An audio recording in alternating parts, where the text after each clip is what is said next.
Assalamualaikum warahmatullahi wabarakatuh. Waalaikumsalam.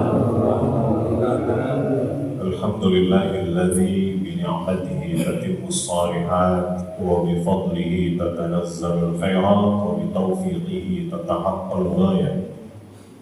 Wassalatu wassalamu ala nabiyyina Muhammadin sayyidis sadat wa ala alihi wa ashabihi nujumil ghairat, amma ba'd. رضينا بالله ربا وبالإسلام دينا وبمحمد نبيا ورسولا ربنا زدنا علما وارزقنا فهما. Bapak Ibu jamaah salat maghrib yang dirahmati Allah Subhanahu wa taala, masih dalam nuansa Idul Fitri, saya mengucapkan anhikum bi munasabati Idul Fitri Mubarak. Taqabbalallahu minna wa minkum shalihal a'mal, kullu 'am wa antum bi khair. Mudah-mudahan seluruh rangkaian ibadah yang kita laksanakan selama bulan Ramadan tidak hanya dicatat sebagai amal ibadah terbaik, melainkan Allah jadikan sebagai bekal untuk bisa menghadap Allah Subhanahu wa taala. Karena tidak ada bekal terbaik untuk bisa kembali menghadap Allah melainkan perbekalan takwa. Dan salah satu esensi ibadah siam itu adalah ketakwaan. Maka mudah-mudahan sebagaimana apa yang Allah sampaikan, wa tazawwadu fa inna khairaz zadi taqwa. Bekal terbaik kata Allah adalah perbekalan takwa. Tentunya sekali lagi kita mohon kepada Allah agar ibadah selama Ramadan yang kita jalankan kemarin catat olehnya sebagai bukti takwa kita kepada Allah Subhanahu wa taala. Kita awali kajian kita malam hari ini dengan membaca suratul Fatihah. Kita mohon kepada Allah mudah-mudahan Fatihah yang dibaca senantiasa menjadi syifa, obat penawar dari setiap penyakit yang ada pada diri kita, baik zahir maupun batin, sekaligus menjadi nilai rahmat dan pahala bagi mereka yang sudah berkontribusi terhadap masjid ini, baik yang mewakafkan, infakkan hartanya, tenaganya, pikirannya, waktunya, pengurus yang tentunya terus khidmat melayani umat dan jamaah yang terus istiqomah untuk memakmurkan masjid ini. Ala hadhihi niyyah wa bi kulli niyyatin shalihah al-Fatihah. A'udzu billahi minasyaitonir rajim. Bismillahirrahmanirrahim. Alhamdulillahi rabbil alamin arrahmanir rahim maliki yaumiddin. Iyyaka na'budu wa iyyaka nasta'in. Ihdinas siratal mustaqim, siratal ladzina an'amta 'alaihim ghairil maghdubi 'alaihim waladdallin.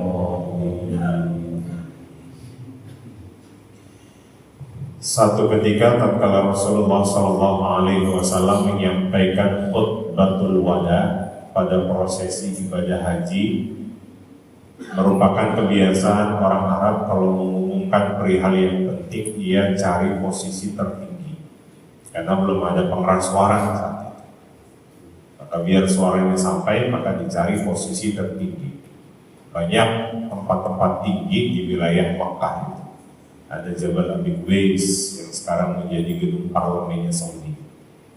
Ya, depan rumahnya Abu Lahab. Bapak tahu rumahnya Abu Lahab di mana? Di Mekah. Rumahnya Abu Lahab itu yang sekarang jadi toilet. Oh,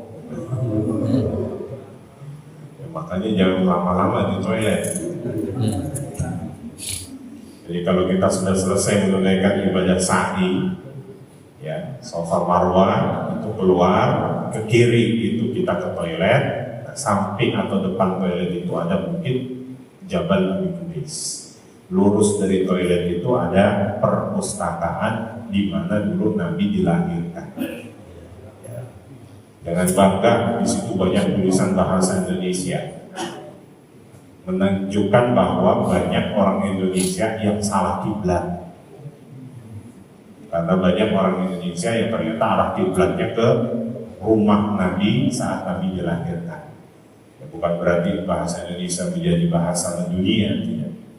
Ingin menegaskan ada masyarakat kita yang keliru arah kiblat. Nabi naik, ternyata posisi Nabi menyampaikan itu di pertengahan Jabal Rahmah.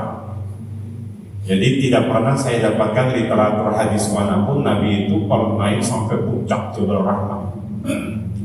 Sebagaimana kita tahu Jabal Rahmah itu adalah simbol kasih sayang. Di mana ini yang perlu diluruskan karena ada distorsi sejarah. Ada yang mengatakan bahwa Nabi Adam dan Siti Hawa dipertemukan di Jabal Rahmah. Tapi beberapa literatur mengatakan tidak.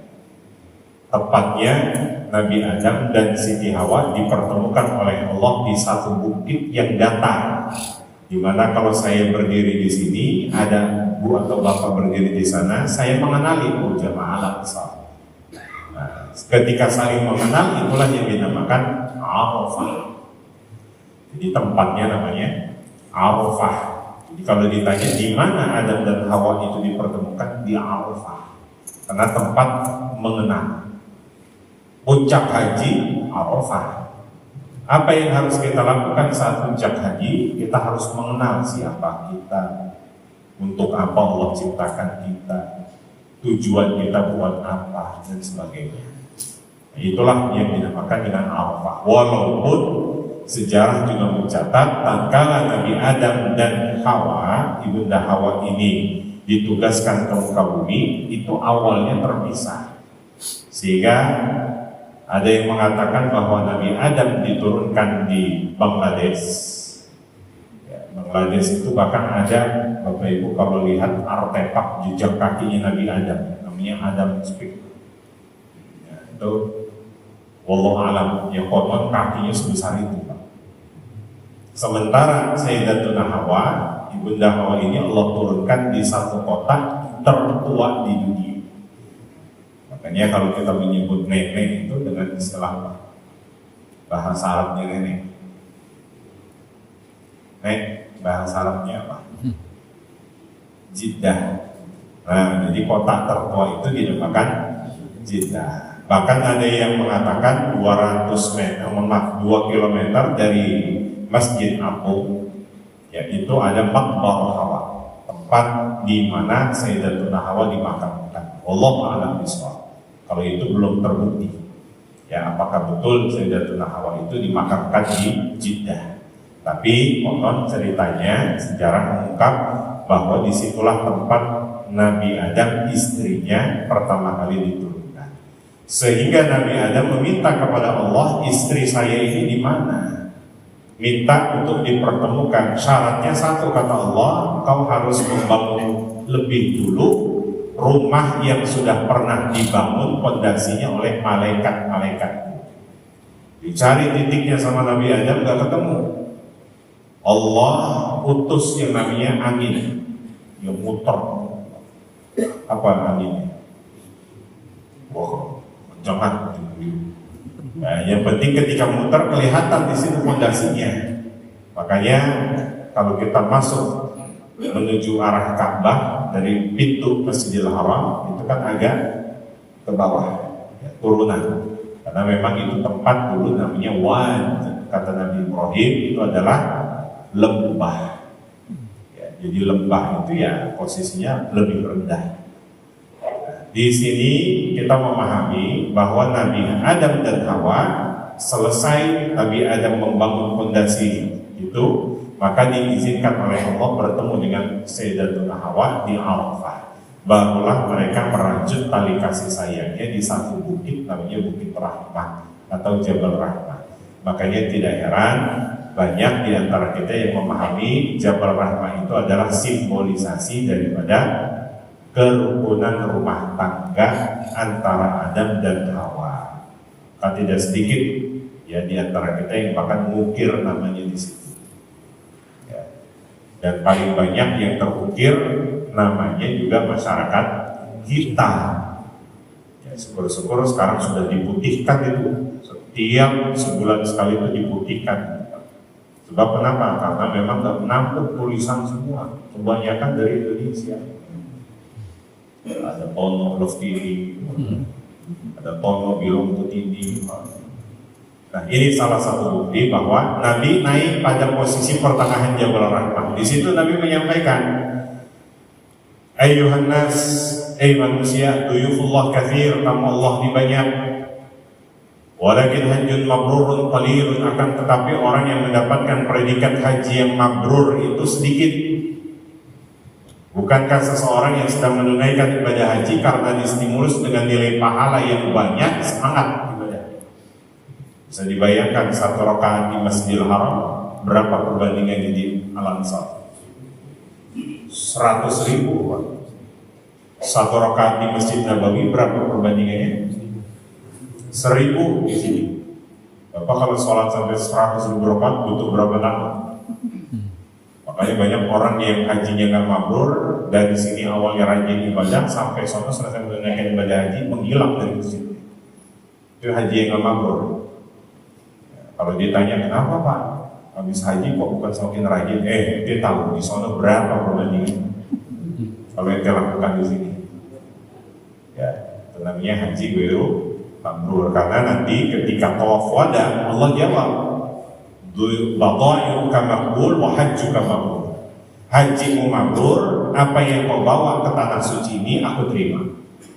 Tapi ketika ada yang tawaf wada, Allah mengatakan lagi, hajjuka ghairu mabrur, hajimu enggak mabrur. Wa badai'uka ghairu maqbul, bahkan apa yang kau bawa ke tanah suci ini aku enggak terima. Kenapa? Karena bisa jadi ada sendal tetangga ke bawah sana. Maka perlu diperhatikan bagi yang akan menunaikan ibadah haji. Ada tahun ini jamaah kita berangkat? Enggak ada?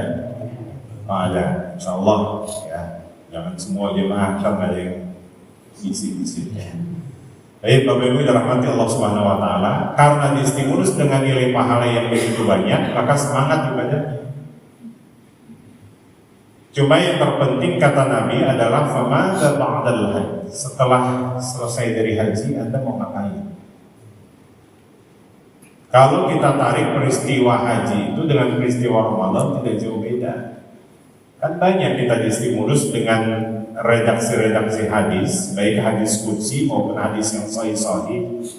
Itu dengan nilai pahala yang sangat melimpah. Kullu amali bani Adam lahu, kata Allah dalam hadis qudsi, setiap amalan anak Adam itu untuknya. Illa siyam, kecuali puasa. Wa ana ajzibi, saya yang berikan langsung. Kata saya berikan langsung, di situ ulama nggak bisa memaknai berapa nilai pahalanya, nggak ada yang sanggup mengkalkulasikan. Artinya kita bisa nyatakan, oh ternyata orang yang berpuasa itu nilai pahalanya unlimited, nggak terbatas. Bahkan dalam hadis riwayat Imam Al-Bukhari nomor 8 sampai nomor 9, tambah lagi di nomor 10 itu, maksoma Ramadhana, maqama Ramadhana, maqama Lailatul Qadar. Itu semuanya bicara tentang apa? Pengguguran dosa, nilai pahala. Makanya banyak yang ibadah puasa, bahkan ibadah tarawih. Coba perhatikan Pak. Ya, saya tanya di Al-Ansar ini yang paling banyak tarawihnya usia sepuh apa anak muda? Terjawab. Dulu waktu kami di Mesir nikmatin Ramadan itu awal-awal ingin cari masjid yang nyaman. Ya qadarullah dapatlah satu jantung di kota Kairo. Masjidnya nggak sebesar Al-Ansar. Mestinya ya cukup ya, minimalis, tapi nyaman imamnya. Akhirnya kami punya kesempatan persis berdiri di belakang imam. Imamnya ternyata baru mulai tarawih pertama kali, awal baca surat Fatihah, selesai Fatihah lanjut ke Al-Baqarah. Prediksi saya paling gua lupa, ternyata sudah selesai. Al-Baqarah selesai, lanjut ke Ali Imran, Pak. Itu baru dari 1 rakaat. Belum selesai, Al-Baqarah lanjut ke Ali Imran. Prediksi saya, Pak, mudah-mudahan 10 sampai 12 ayat. Ternyata sampai selesai Ali Imran. Ali Imran selesai, lanjut lagi ternyata ke An-Nisa. Mungkin sampai 5 ayat, ternyata sampai 100 ayat. Bisa bayangkan 1 rakaat 3 juz tuntas. Pertanyaannya, kalau Bapak menghadapi model begitu, imam kan antara dua, cari jalan keluar atau stay di tempat Pak? Jaga-jaga saya juga sama cari jalan keluar. Cuma karena memang pas lihat ke belakang banyak suku-suku semua, saya tanya, Pak, di sini berapa rakaat tarawihnya? Rupanya agak lama jawabnya Pak, lihat wajah kami. Mungkin dalam hati beliau pemain baru nih. Maka kami sampaikan, Pak, di sini berapa rakaat? Di sini 8 rakaat. Sudah lama Pak? Iya. Sejak berdiri masjid. Berarti kalau 3 juz satu malam itu tuntas bacaan Quran. Kemudian beliau justru berbalik tanya, kenapa? Capek. Mau jawab, iya Pak. Apa kata beliau? Anta taqumu bi ruhi syahwatika. Engkau ini berdiri menggunakan ruh syahwat. Wa ana aqumu bi ruhil iman. Sementara saya berdiri menggunakan ruh iman saya. Nah, makanya tidak heran tadi saya tanya berapa banyak yang anak muda bisa memakmurkan masjid. Nah, mudah kalau suruh naik gunung sampai puncak gunung sampai. Karena apa? Ia naik itu pakai ruh iman, Pak. Tapi giliran sholat ke masjid itu pakai ruh syahwat. Makanya ke gunung sampai, ke masjidnya sampai. Ya, terbukti saya perhatikan tuh ada lapangan olahraga. Ya, ternyata umat masih juga. Karena muda. Nah, ini salah satu bukti bahwa Bapak Ibu dirahmati Allah Subhanahu wa taala, ibadah Ramadan itu kemarin kalau pakai ruh syahwat nggak sanggup kita. Tapi pakai ruh iman, maka apapun segala sesuatu yang kalau digunakan pakai ruh iman, maka semangat ibadahnya. Cuma pertanyaan tadi kalau kita tarik, kata Nabi Muhammad SAW, "Famada ba'dal hajj." Setelah haji selesai, Anda mau ngapain? Sekarang kita tarik pertanyaan itu pada momentum sekarang. Famada ba'da Ramadan. Setelah Ramadan selesai, kita mau ngapain? Apakah 1 bulan khusus saja? Sehingga kita ditetapkan oleh Allah menjadi abdan Ramadaniyah, bukan abdan Rabbaniyah. Karena ada abdan Ramadaniyah, yaitu dia yang kalau masuk bulan Ramadan, tapi 11 bulan ke depan bukan menjadi abdan Rabbani. Maka ada satu ayat yang menarik Bapak Ibu saya sampaikan. Ini satu paket sebetulnya dari surat Al-Insyirah dengan surat Ad-Duha. Ya, ini turunnya langsung sekaligus. Karena dulu Nabi pernah mengalami kekosongan wahyu yang kemudian saat kekosongan wahyu, ya Nabi itu sedih sekali. Pas ketika Nabi duduk, posisi duduknya persis seperti bapak-bapak, samping kemudian berdampingan dengan Zaid bin Sabit, cuma posisi paha Zaid bin Sabit di atas paha Nabi. Datanglah wahyu tersebut, ya surat Ad-Duha dan surat Al-Insyirah. Dan itu bukti kata Zaid bin Sabit, wallahi demi Allah ya Rasulullah, tidaklah aku merasakan begitu berat ayat-ayat Al-Quran yang kau dapatkan. Sebab ayat Al-Quran itu kan disebut oleh Al-Quran sebagai qaulan saqila. Itu berat sekali. Makanya Nabi mendapatkan wahyu itu berat. Apalagi kita yang bacanya ini berat. Kadang mata udah mulai ngantuk, 2-3 ayat, 4-5 ayat udah mulai selesai hatam. Nah, inilah salah satu bukti Zaid bin Sabit mengatakan ayat Al-Quran itu berat. Nah, makanya orang-orang yang punya iman itulah yang bisa menuntaskan. Nah, apa yang kemudian kita bisa ambil dari surat Al-Insyirah 2 ayat terakhir, fa idza faragta fansab wa ila rabbika farghab. Kami dapat komunikasi oleh teman-teman Muslim KMI, Korea Muslim Indonesia. Di Korea itu ternyata kasus bunuh diri itu semakin meningkat, terutama semenjak adanya AI. Anak-anak muda yang produktif, mereka akhirnya tidak mau sekolah karena mereka ini wajahnya itu banyak yang kemudian diambil, ya, dibuat video-video yang tidak benar. Nah, itulah yang akhirnya mengakibatkan banyak anak-anak muda di sana potensi untuk bunuh dirinya itu bertambah. Bahkan di Sungai Han udah banyak CCTV di situ. Mereka kalau bunuh diri itu di satu sungai. Jadi kalau kita mau menuju ke Seoul Tower itu padahal kota. Ya, setelah dari Taiwan ke Seoul Tower itu ada Sungai Han, yang kemudian Sungai Han itu adalah banyak anak-anak yang masih produktif, remaja-remaja yang produktif itu menerjunkan dirinya. Kenapa? Karena memang mereka tidak punya konsep wa ila rabbika farghab. Karena manusia itu hanya bisa berencana, Allah menentukan mana yang terbaik buat hambanya. Nah, maka apa yang harus kita lakukan? Setelah Ramadan selesai ini, tentunya Allah mengingatkan kepada kita, "Duribat 'alaihimuz zillatu aynama thuqifu illa bihablin minallahi wa hablin minan nas." Jangan lupa kita hidup ini tidak hanya membangun hubungan vertikal sama Allah, tapi kita juga harus membangun hubungan horizontal. Makanya tidak lepas kalau habis Ramadan berlalu terbitlah halal bihalal. Ramadan selesai maka terbitlah saling memaafkan. Itu momentumnya. Jangan sampai Ramadan yang sudah kita maksimalkan tapi ternyata tidak diterima oleh Allah. Lantaran apa? Lantaran kita tidak sadar kalau ada bahasa yang menyakiti.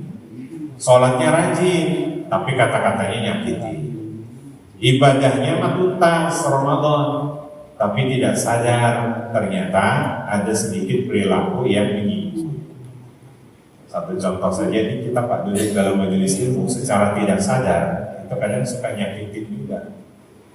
Bapak ngobrol, ibu ngobrol, lagi sama sebelah kanan, sebelah kiri kali diajak ngobrol. Kan nyakitin sebelah kiri. Kenapa? Karena sebelah kirinya akhirnya apa? Dia ngobrolnya sama sebelah kanan aja. Makanya dalam kitab Bulughul Maram itu dibahas adab duduk dalam majelis ilmu. Kalau bapak ibu mau ngobrol sama sebelah kanan, izin dulu sama sebelah kiri. Kalau mau ngobrol sama sebelah kirinya, izin dulu sama sebelah kanan. Karena apa? Karena secara tidak sadar kita melakukan hal demikian. Bahkan di masa Nabi saja secara tidak sadar membangun hubungan vertikal itu baik, akan tetapi justru mengganggu kanan kirinya ketika sholat berjamaah.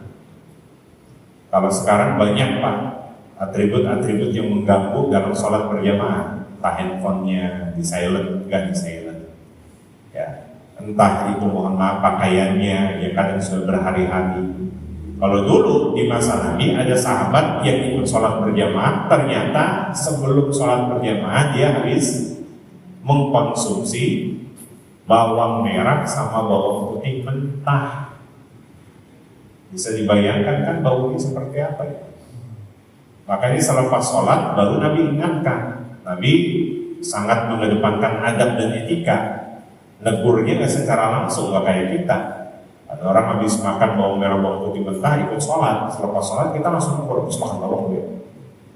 Tapi kalau Nabi setelah pas sholat baru Nabi tegur, sahabat-sahabat umat akalamin sauman Allah sholat, kalau ya korban musallana. Kalau ada di antara kalian yang setelah mengkonsumsi bawang merah atau bawang putih mentah, maka jangan mendekati masjid sebelum dibersihkan. Itu baru dari bawang merah, bawang putih. Di kita ada gak yang jauh lebih bau dari itu? Hah? Ada yang jauh lebih bau dari itu Pak. Apaan? Nah, saya berpikir ya Allah bersyukur 14 abad yang lalu jengkol belum masuk Mekah Madinah. Jadi kalau udah masuk redaksinya nggak kayak gitu, maka kalau itu jengkolan gitu. Supaya kalau makan jengkol jangan deketin mesin. Nah, kalau sekarang bukan aroma makanan, tapi justru kadang mohon maaf bau fisik kita atau alat komunikasi. Makanya Nabi mengajarkan hendaklah kalian menggunakan parfum. Nabi itu parfumers. Nabi itu ngoleksi parfum, Pak. Harganya, Masya Allah, al-misk. Makanya di situ jadi bait syair ulama-ulama gitu. Al-misku fa'il misku fa'. Ya, itu misknya Nabi harganya berapa?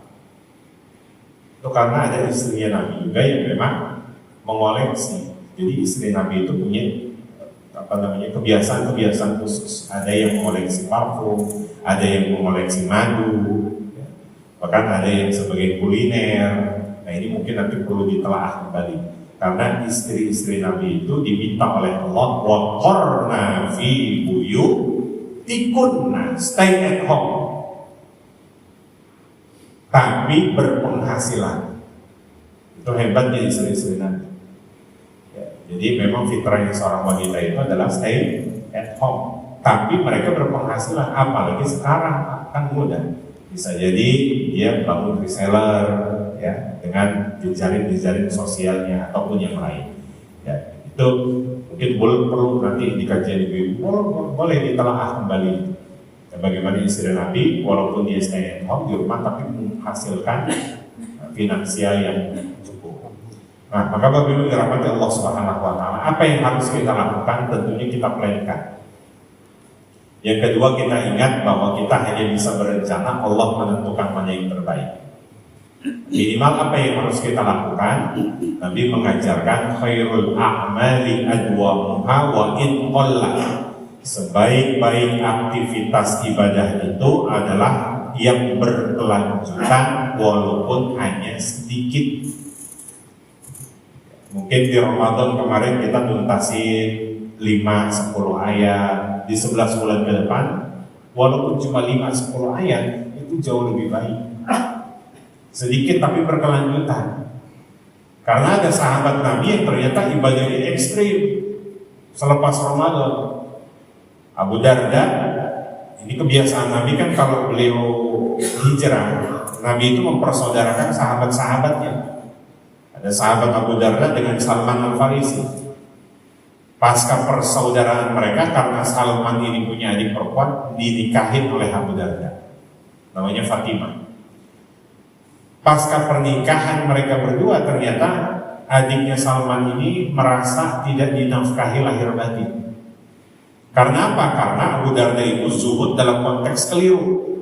Kalau beliau puasa, totalitas gak ada waktu berbuka, cuma sahur aja. Azan maghrib lanjut dia, gak berbuka. Kalau sholat qiyamul lail, tahajud, dia startnya dari ba'da isya.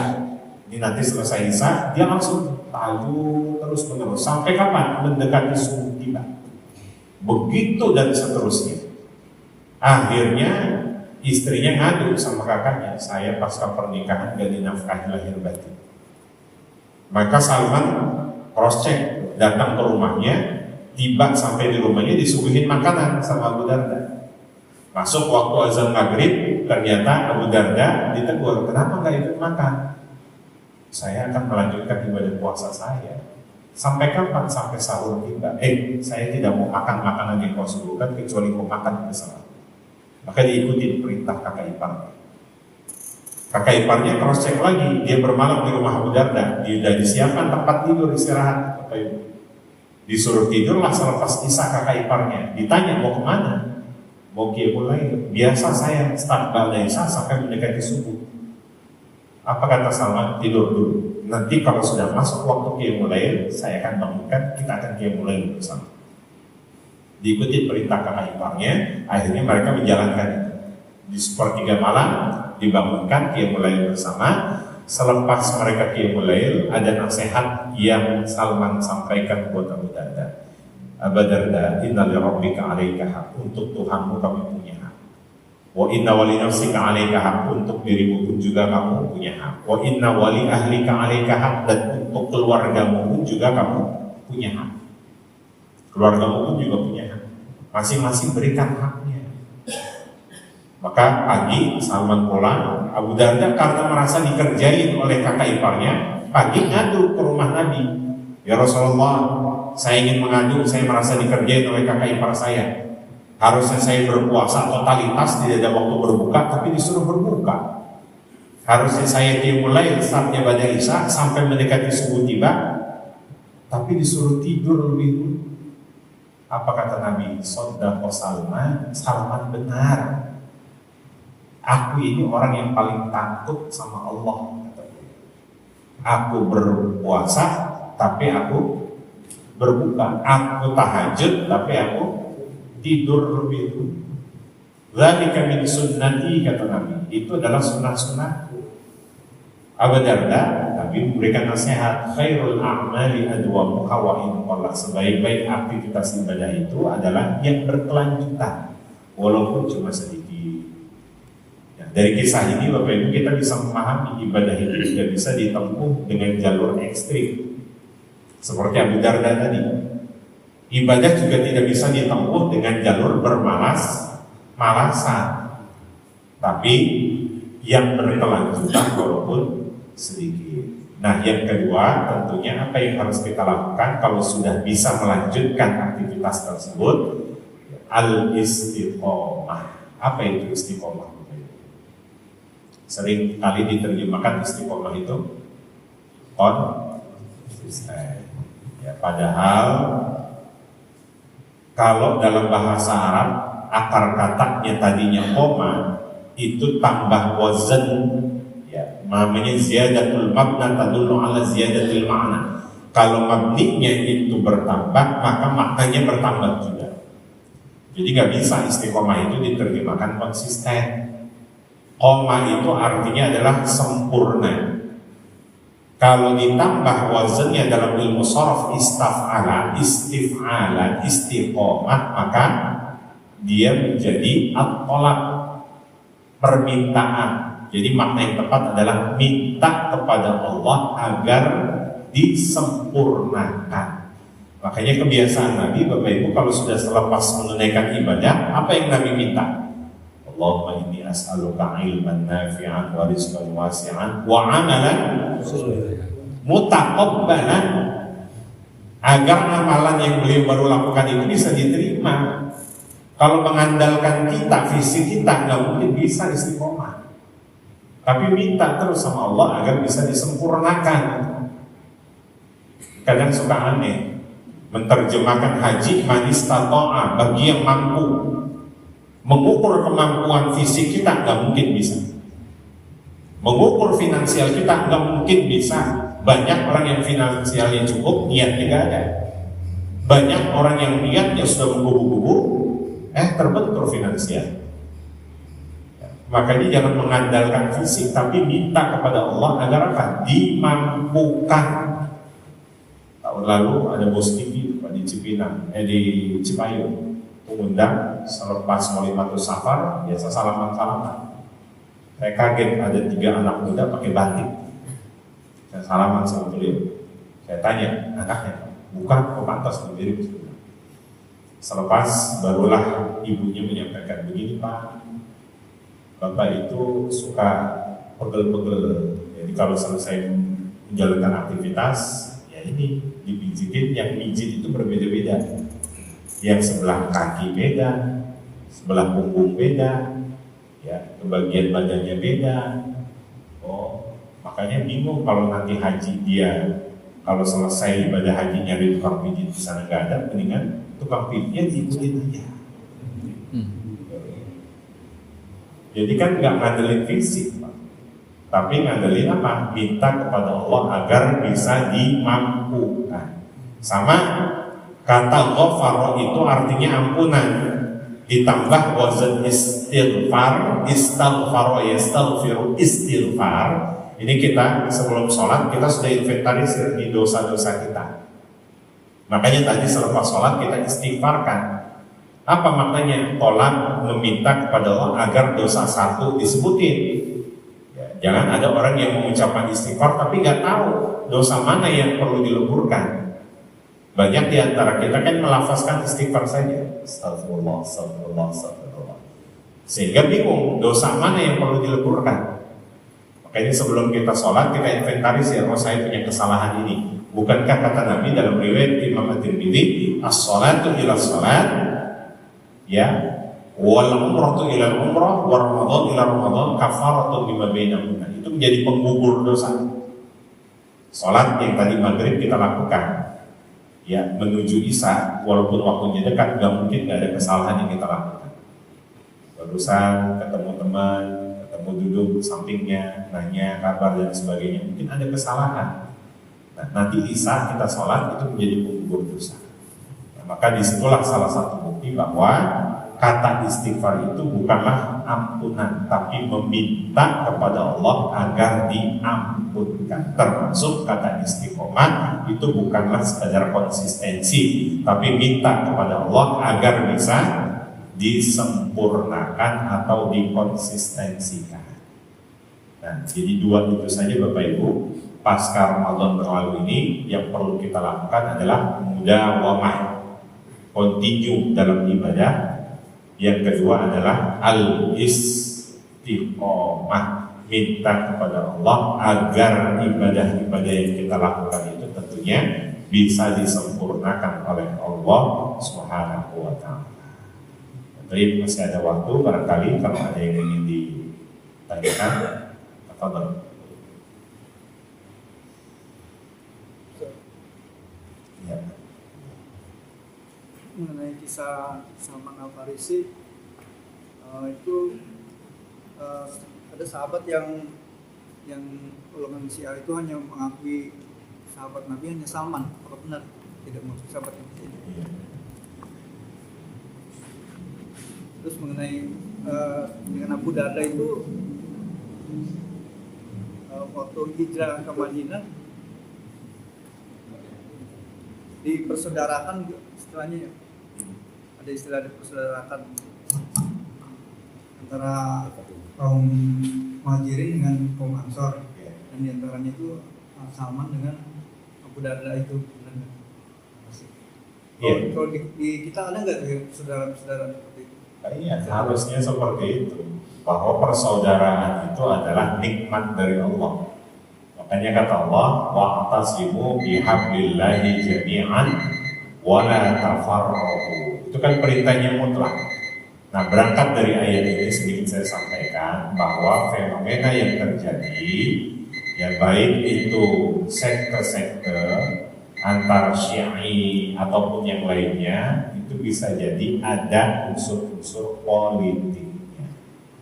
Jadi kalau misalkan Salman di antara kaum Syiah itu hanya Salman yang ternyata diakui, belum tentu semuanya. Jadi antara kaum saudara-saudara kita yang Syi'i, Bapak Ibu, kalau mereka itu mohon maaf akidahnya luntur, itu sudah dipastikan tidak bisa masuk menunaikan ibadah haji. Itu satu saja logikanya. Ya, walaupun kami sering menemukan ya di Masjidil Haram itu sampai anak kecil ya mereka bangga ana Syi'i, ana Syi'i. Kita perlu mengetahui Bapak Ibu latar belakang ini. Jadi sebetulnya ini kan berangkat dari kata-kata. Abu Bakar Siddiq, Umar bin Khattab itu selalu menyebut umatnya itu dengan kalimat jama'ati. Ya, jama'ati. Ya, sementara Ali bin Abi Thalib itu selalu menyebut pengikutnya itu adalah Syi'i. Masing-masing maknanya sama. Jamaah itu adalah ya jamaah bersama-sama, Syi'i itu adalah pengikut. Jadi nggak ada bedanya sebetulnya. Dari sini, dari bahasa ini akhirnya dileburkan menjadi sebuah apa? Fanatisme buta, atau yang kita kenal namanya taqlidul a'ma. Nah, makanya Bapak Ibu saya sampaikan, kampanye sekarang itu adalah kampanye bahasa. Makanya hati-hati. Ya, ada bahasa-bahasa, ini perlu kekuatan bahasa kita. Perlu yang namanya jurnalis-jurnalis, ya kalau punya kekuatan itu menggunakan bahasa-bahasa yang baik. Nah, makanya banyak kampanye-kampanye untuk menjatuhkan umat Islam itu dari ya, bahasa-bahasa ini yang kemudian akhirnya dikampanyekan bahkan mendapatkan panggung. Makanya tidak heran di antara kita yang termakan dengan isu-isu demikian. Ya Allah alam bisawab, sejatinya memang walaupun ada yang fanatisme buta itu juga banyak pengikutnya. Jangankan sekali lagi mereka yang golongan-golongan Syiah atau Syi'i, di antara kita pun juga pasti ada. Makanya sekali lagi tidak dikenal itu yang namanya fanatisme buta, taklidul a'ma. Kalau sudah mengenal taklidul a'ma, semua apa yang tidak bersumber darinya pasti dikatakan salah. Allah a'lam bishawab. Tadi benar apa yang disampaikan bahwa Abu Darda Madinah, Salman itu adalah pengikut bersama Nabi yang kemudian dipersaudarakan. Itu kebiasaan Nabi hijrah kemanapun pasti langsung dipersaudarakan. Baik, cukup Bapak Ibu ya. Kemudian apa yang kita kaji pada kesempatan malam hari ini, Allah faftah alaina futuhan arifin. Sekali lagi mohon maaf lahir batin. Mudah-mudahan Allah mempertemukan kita kembali dengan bulan suci Ramadan. Tentunya kita berharap Ramadan tahun ini menjadi Ramadan terbaik buat kita. Allah tetapkan Lailatul Qadar kepada kita sehingga ibadah apapun yang kita lakukan itu tercatat sebagai manifestasi ketakwaan kita kepada Allah Subhanahu wa taala. Inilah shalatul mustaqim, shalatul ladzina an'amta 'alaihim ghairil maghdubi 'alaihim waladdallin. Barangkali cukup kita tutup dengan mengucapkan lafaz hamdalah. Alhamdulillahirabbil alamin. Subhanakallahumma wa bihamdika asyhadu an la ilaha illa anta astaghfiruka wa atubu ilaik. Assalamualaikum warahmatullahi wabarakatuh.